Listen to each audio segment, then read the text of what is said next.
Merci de vous rendre une nouvelle fois aussi nombreux pour cette nouvelle intervention, cette fois d'un industriel, euh, donc un industriel concepteur, fabricant, installateur et maintenancier de matériel de manutention, de levage, plus exactement, plutôt levage, réel, donc qui va nous faire part de son expérience sur la mise en œuvre concrète de l'industrie 4.0, comment vous avez intégré des briques, ce qu'on appelle les briques technologiques d'industrie 4.0 et comment vous les avez mises en œuvre concrètement donc dans les ateliers. Donc à ma gauche, à ma gauche donc Arnaud Mitton, directeur technique de la division aéro, et à ma droite donc Sylvain Massol, responsable de site, Responsable du développement responsable de de développement. l'activité aéronautique. C'est ça. Voilà. Donc je vous laisse la parole à tous les deux. Merci. Merci. Donc, bonjour à tous, merci pour votre présence. On va rapidement présenter Réel, qui on est, qu'est-ce qu'on fait. Donc, nous sommes une société familiale qui a été créée dans les années 40. On a fêté nos 70 ans il y a 2 ans. Nous sommes un groupe aujourd'hui qui rassemble 2300 personnes sur tout le monde. Et on a établi un chiffre d'affaires en fin d'année 2018 de 445 millions d'euros. Donc, comme Olivier a présenté en introduction, notre cœur de métier est la conception, la fabrication et l'installation de moyens de manutention spécifiques. On va voir quelques images illustratives tout à l'heure. Et donc, on a en propre nos bureaux d'études, en propre nos usines de fabrication dans le monde et nos agents d'installation et de maintenance qui va avec.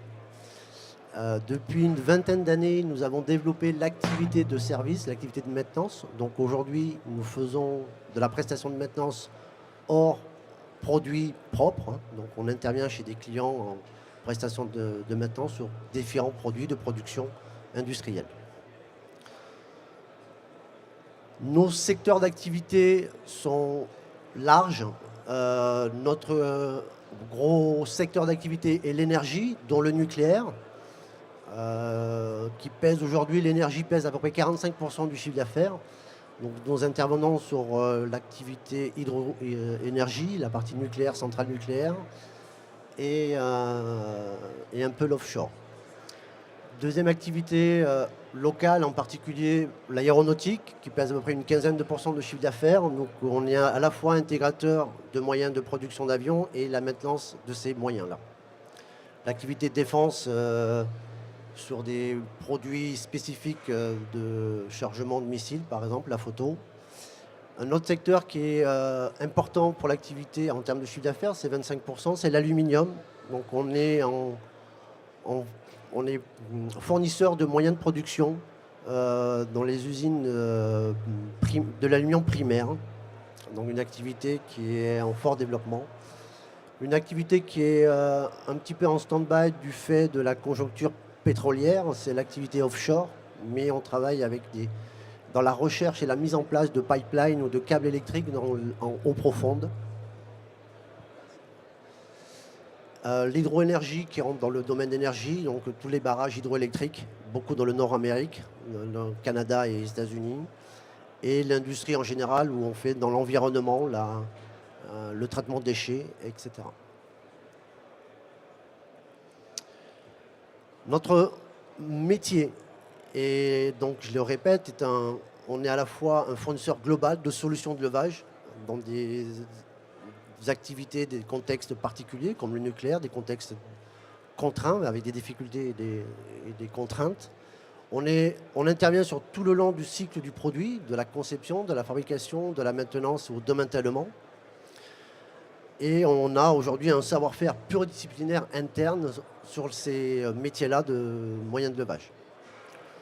Donc nos produits ou nos solutions sont l'ingénierie et le bureau d'études, des équipements en propre en termes de produits et les activités de service et de maintenance.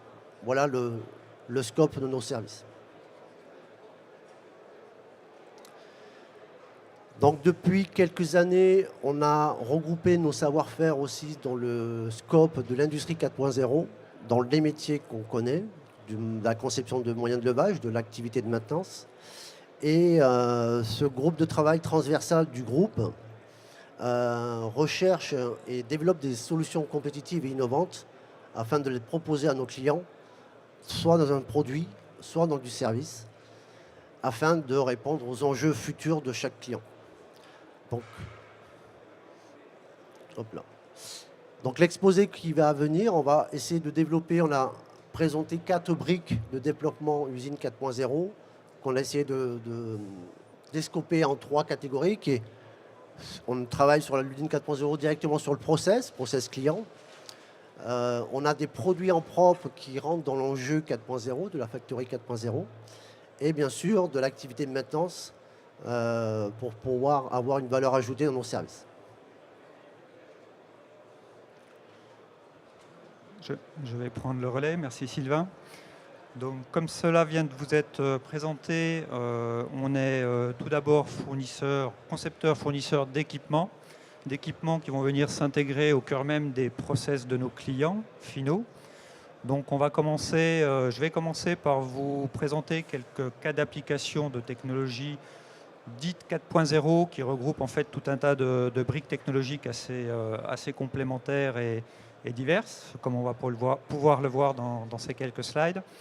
Donc en tout premier lieu, la partie Lean Manufacturing, où on va s'appuyer sur un certain nombre d'outils de conception et d'analyse du process. On voit ici l'exemple d'une ligne en flux continu où on a su apporter à notre client final un regard un petit peu nouveau dans le monde qui était le sien, en adaptant des technologies de flux continu qui étaient maintenant très connu dans l'automobile et en transposant cela sur une ligne de production de composants et de sous-ensembles avions. Donc on voit ici un exemple de réalisation donc de ligne continue, avance continue, projet sur lequel on a su déployer les outils Lean depuis la phase vraiment d'analyse en collaboration avec notre client pour définir tout ce qui était flux, donc en partant directement de son besoin process pour lui apporter des solutions qui soient les plus efficaces possibles en termes d'outils industriels.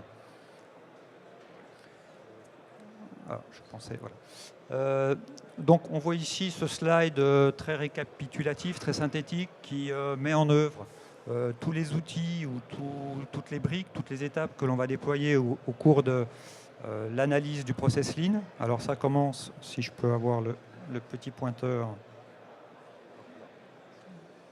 Hop, pardon. Voilà. Non, ça ne marche pas. Donc en fait, ce graphe se lit du haut en bas dans le sens horaire, on va dire.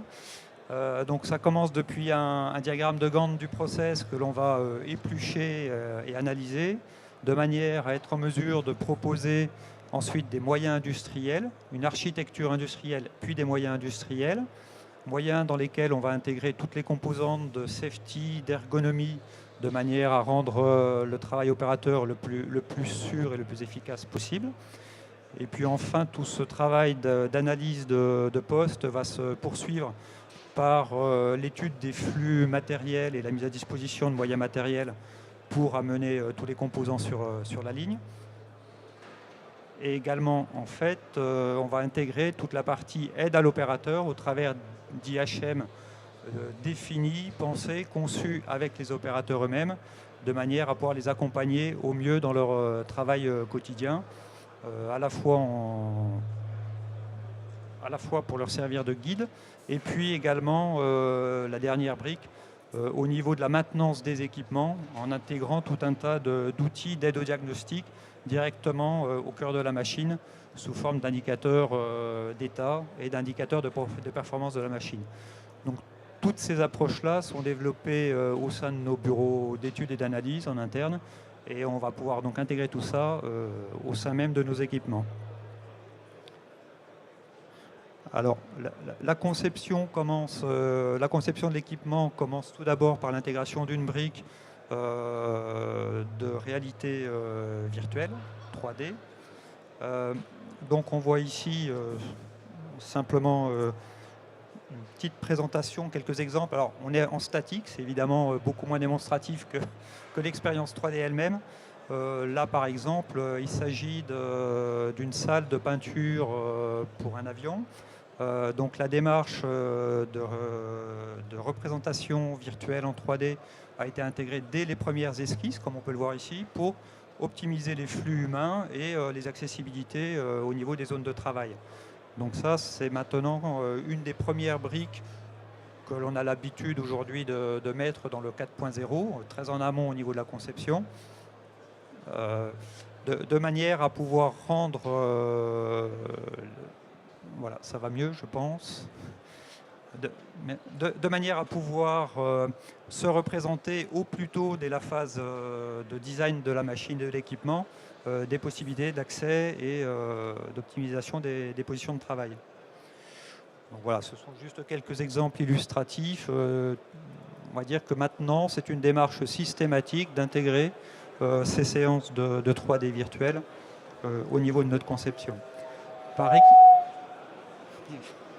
Par extension, on s'est posé la question aussi d'utiliser ces technologies de représentation virtuelle 3D au niveau de l'expérience de conduite utilisateur. Donc évidemment, la machine n'est pas encore finalisée, ni même fabriquée. On est en phase de conception.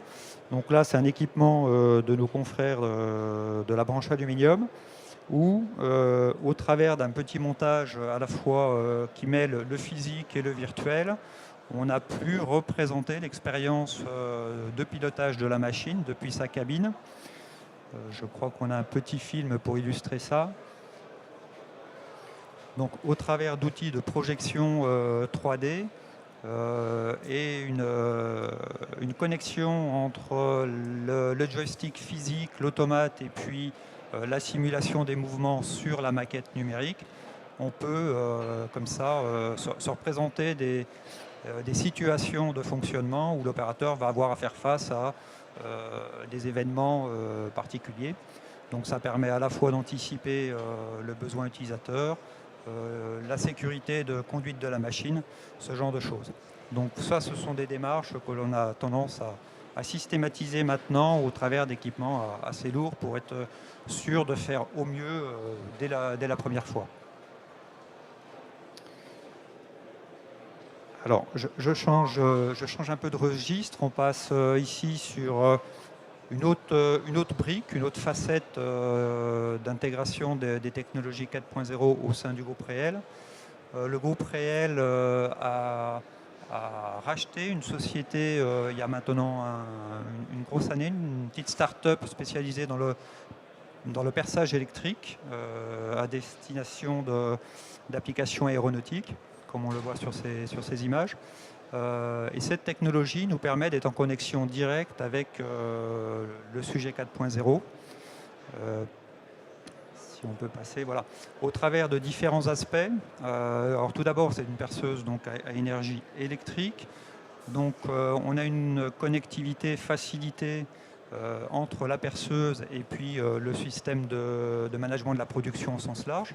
On a également une flexibilité pour pouvoir déployer ce type de perceuse tant sur des process manuels que sur des process robotisés. On travaille actuellement avec différents partenaires à différentes applications robotisées. Et je dirais la souplesse et à la fois la puissance des informations transmises au travers de la commande électrique permettent d'en tirer tous les bénéfices en termes de mise au point de paramètres, de fonctionnement, et en termes également de contrôle qualité, comme on peut le voir. Voilà, c'est une autre illustration d'application dans un process. Également encore quelques images. Donc là, on voit ici sur ce slide la partie 4.0 proprement dite. Une perceuse, bien évidemment, c'est fait pour faire des trous. Et on va pouvoir, au travers de cette technologie, enregistrer chacun des paramètres process de chaque trou réalisé par cette perceuse et le mettre en relation, en communication directement avec le système de management de qualité de la fabrication. Donc voilà, on a une liaison complète depuis on va dire l'opération finale jusqu'à l'enregistrement des paramètres de fabrication qui est permise par cette technologie.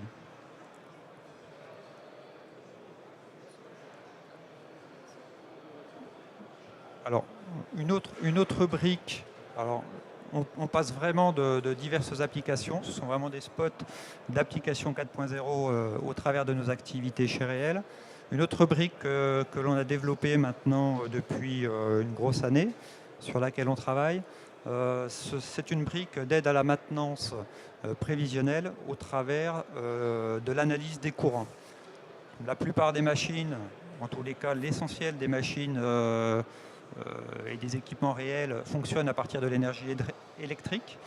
Donc les actionneurs sont tous, ou l'essentiel d'entre eux sont tous mus par la puissance électrique. Et le courant est une source d'information très, très riche pour qui arrive à l'analyser finement.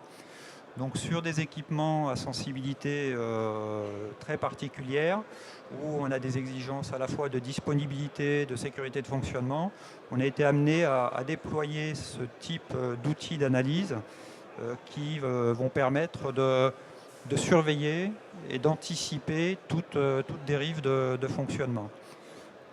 Oui, pour compléter et mettre un petit peu le contexte, la photo illustre en fait un pont de chargement d'une machine nucléaire dans une centrale nucléaire. Donc on comprendrait bien qu'il y avait un contexte de sûreté de données, de sûreté d'informations, de la communication interne dans une centrale nucléaire. On ne pense pas au Wi-Fi, hein, on oublie, au Bluetooth, on oublie.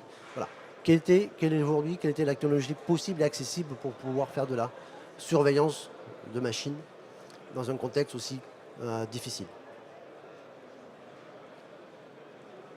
Oui, je te remercie pour ces précisions.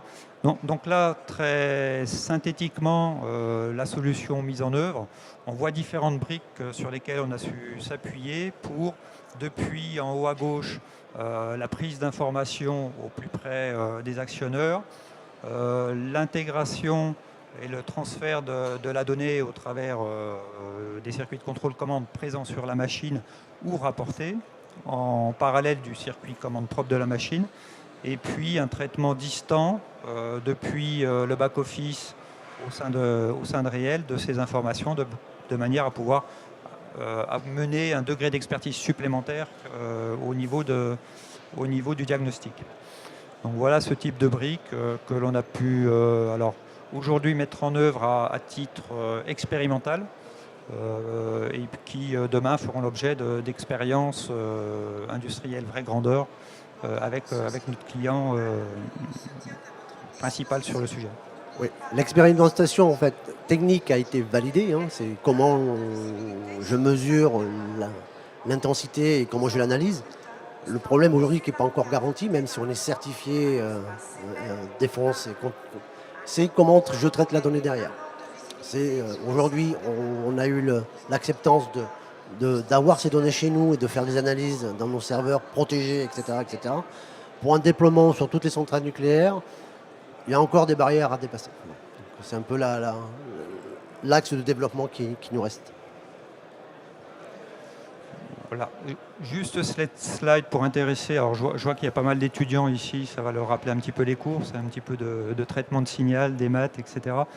Bon, voilà, on s'appuie sur un certain nombre d'outils mathématiques d'analyse du courant de manière à pouvoir établir un diagnostic en combinant plusieurs informations entre elles. Ça nous permet de savoir détecter là où le moment où se produit ou commence à se produire une dérive par rapport au fonctionnement. Alors, quelques spots d'application sur des machines et quelques composants de nos machines. Typiquement, en mettant en œuvre ces technologies-là, on va pouvoir détecter des dérives de type périodique, par exemple, associées à une fréquence de rotation, etc. Donc là, par exemple, un défaut particulier sur un frein de service que l'on peut mettre en évidence au travers de la signature caractéristique du courant. D'autres types d'analyses qui ne sont pas associés à des défauts périodiques. Là, on est sur du défaut ponctuel, plutôt de type choc. On va caractériser ça comme une forme de choc. Donc, il s'agit ici d'une machine équipée d'un bras télescopique avec donc un système de galets rouleaux. On va pouvoir détecter une anomalie sur le chemin de roulement au travers du signal qui, on le voit sur la fenêtre de bas, va dériver par rapport à sa signature normale.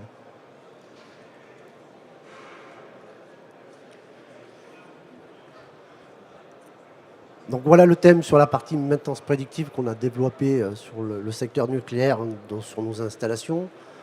Un focus sur une brique qu'on a développée en partenariat avec différents clients, qui est les objets connectés. Pour mettre en situation, donc on est à la fois fournisseur et mainteneur de moyens aéronautiques, de moyens de pistes aéronautiques, les GSE. Et de plus en plus, le trafic aérien augmentant, plus ces moyens sur piste sont grandissants et importants.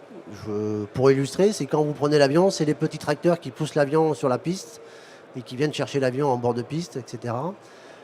Nos clients, qui sont des compagnies aériennes et qui sont des constructeurs aéronautiques, ont ces moyens-là, et aujourd'hui, ces équipements sont importantes en termes de quantitatif, donc les investissements sont assez importants, et une surface géographique largement à couvrir.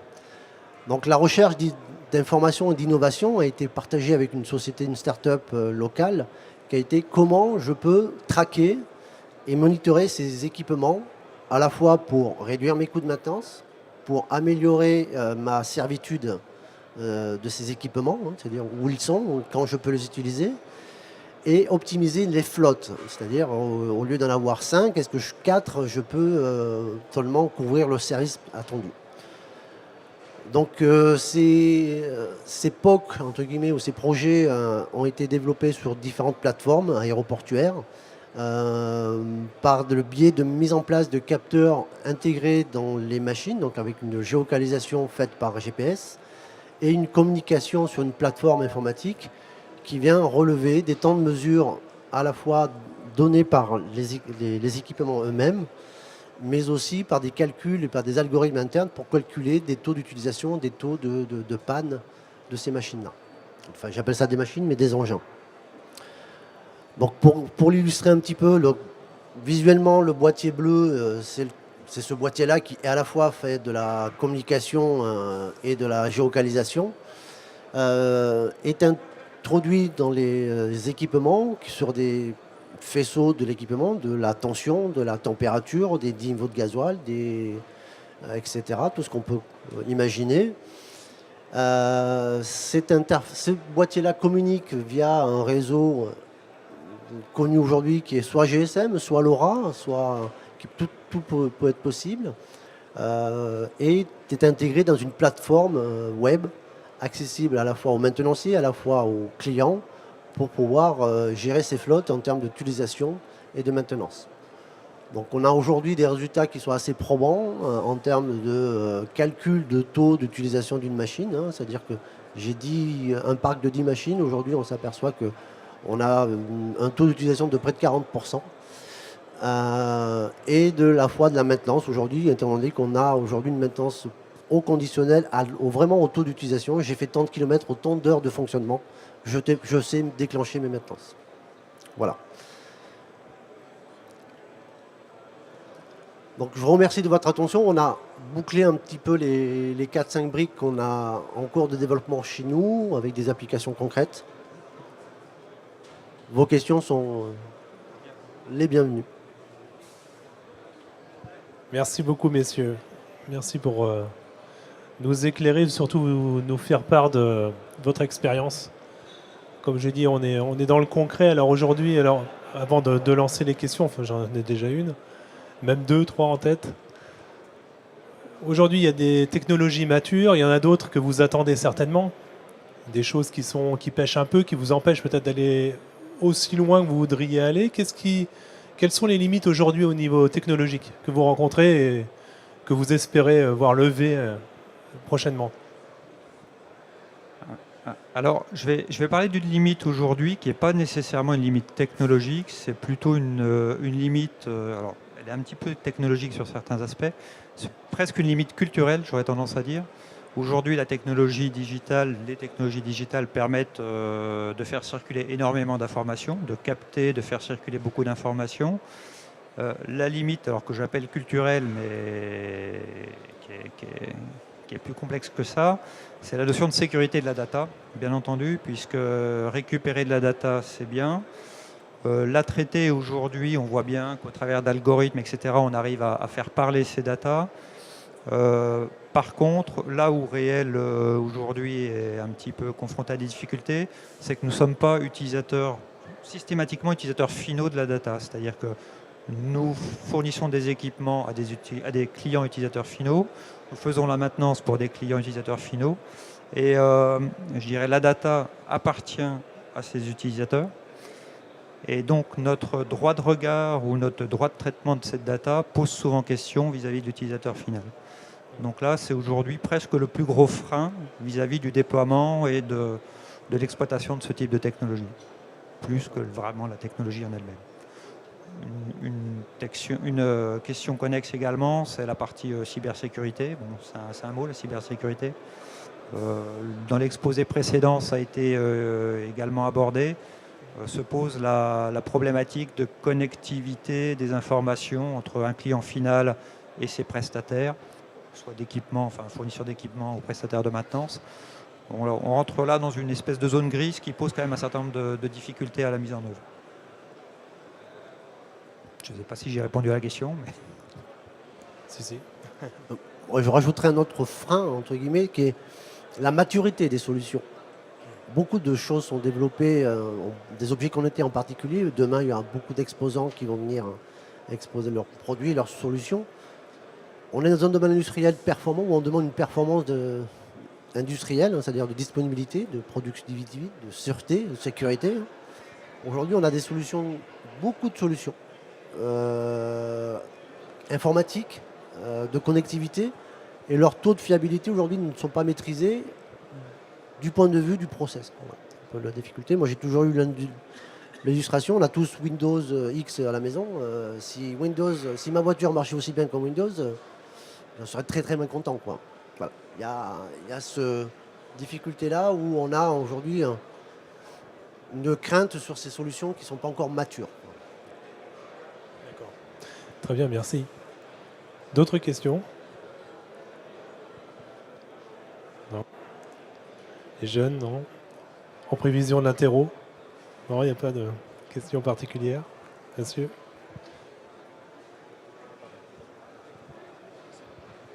Bonjour. Oui, on parle beaucoup d'optimisation et d'augmentation de profit, de gains, réduction des temps, mais comment va se placer l'humain au milieu de tous ces algorithmes et cette robotique? L'humain doit changer. On n'a pas les mêmes... On a notre métier. Alors, moi, je viens de la maintenance, je vois des confrères et compétiteurs en face de moi. On a une évolution vraiment de notre métier. Demain, on aura toujours besoin de notre mécanicien, on aura besoin de notre électricien. On doit amener encore plus de valeur ajoutée dans l'intelligence. Alors, artificielle, non, parce qu'elle n'est pas artificielle, c'est pas vrai. Dans l'intelligence de la remontation, de l'analyse des données. On doit monter c'est pas le mot que compétence, mais en tout cas, ce métier-là est nouveau dans notre métier d'aujourd'hui. Donc l'humain a sa place, encore sa place, pour interpréter, pour avoir un retour d'expérience, pour avoir une connaissance du métier, du moyen. L'homme est toujours là encore. Enfin, le métier de maintenance, c'est un métier de rêve, les jeunes. C'est que, en plus de la technologie intrinsèque, on a aujourd'hui des facteurs de développement dans l'analyse des données, l'informatique, la communication, etc., etc. Très bien, merci. D'autres questions? Allez, Jean-Jacques. Non? Si vous deviez citer les 3 facteurs clés de succès pour aller dans une démarche telle que vous la décrivez aujourd'hui, dans une entreprise, comment ils doivent s'y prendre au départ? C'est une question de journaliste, ça. 3 facteurs clés. Merci, difficile question, pas de recette.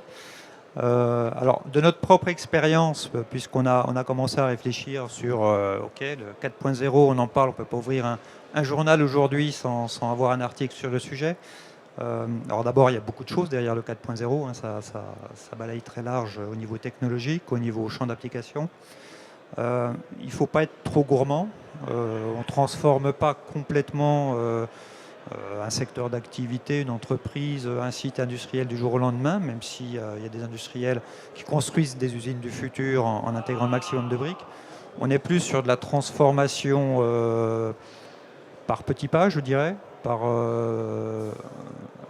adaptation d'une brique technologique à une activité dans un périmètre bien circonscrit. Voilà, donc, de notre expérience, on cible vraiment une application concrète et on essaye de développer un applicatif autour de ça. On ne va pas forcément chercher à tout faire communiquer et tout mettre en œuvre d'un seul coup. On avance par petites touches, si possible maîtrisées. Et aussi, je rajouterais, on ne part pas seul. Enfin, on se fait aider. Il y a des gens spécialistes dans. On est des mécaniciens du métier, hein, c'est notre cœur de métier, mais on n'est pas spécialiste dans les réseaux LoRa, dans la communication, dans la sûreté de fonctionnement, dans la sûreté de données. Voilà. Il y a des gens spécialistes là-dedans. Il y a des startups qui peuvent amener des idées. On s'est associé, voilà, on a consulté dans ces choses-là. Bon, peut-être une petite dernière question. On a eu une conférence ce matin sur le recrutement et sur l'image de marque d'une entreprise. Ça passe aussi par les nouvelles technologies. Est-ce que l'industrie 4.0 a changé l'image, a fait évoluer ou est en train de faire évoluer l'image de Réel? Oui, heureusement. On a besoin d'évoluer. La société évolue. On va pas dire, la société réelle a évolué en 70 ans, mais on a aujourd'hui une image vis-à-vis de nos collaborateurs. On va parler en priorité de nos salariés. On doit évoluer pour eux. Toute une génération qui est à ma droite, tous ont un smartphone. Hein, et moi, j'ai commencé la maintenance il y a 20 ans. Il n'y en a pas un qui tapait dans un clavier, quoi. Mes techniciens de maintenance ne touchaient pas le clavier. Aujourd'hui, ils travaillent sur des smartphones, quoi. Voilà la génération en 20 ans. La génération évolue, donc la population jeunesse a besoin de ça, de cette technologie-là. Donc vis-à-vis de nos salariés, c'est nécessaire. Et vis-à-vis, bien sûr, de nos clients externes, une visibilité, une productivité, pas seulement.